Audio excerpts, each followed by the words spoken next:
मराठा समाजातील युवकांमध्ये क्रांतीची ज्योत प्रज्वलित करणारे, निस्वार्थ भावनेने समाजकार्यासाठी आयुष्य वाहून घेणारे, तसेच गोरगरीब आणि मराठा समाजाच्या हक्कांसाठी शेवटच्या श्वासापर्यंत लढणारे अखिल भारतीय छावा संघटनेचे संस्थापक अध्यक्ष, मराठ्यांचे क्रांतीसूर्य स्वर्गीय अण्णासाहेब जावळे यांच्या जयंतीनिमित्त भोकरदन येथील छावा संघटना संपर्क कार्यालयात अभिवादन कार्यक्रमाचे आयोजन करण्यात आले. यावेळी स्वर्गीय जावळे पाटील यांच्या प्रतिमेला पुष्पहार अर्पण करून उपस्थितांनी त्यांच्या कार्याला अभिवादन केले.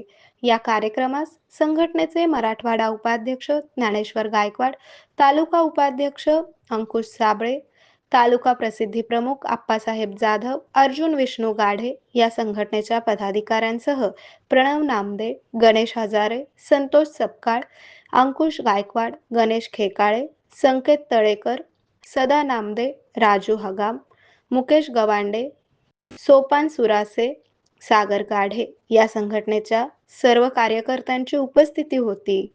आरोग्य म्हणजे केवळ औषध नाही, तर निसर्गाच्या योग्य उपचारांनी मिळणारी खरी आरामदायक अनुभूती.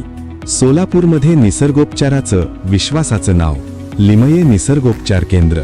इथे उपलब्ध आहेत विना औषध उपचार पद्धती, ॲक्युप्रेशर, ॲक्युपंक्चर, कपिंग आणि मसाज थेरपी. सर्व प्रकारच्या आजारांवर निसर्गाच्या माध्यमातून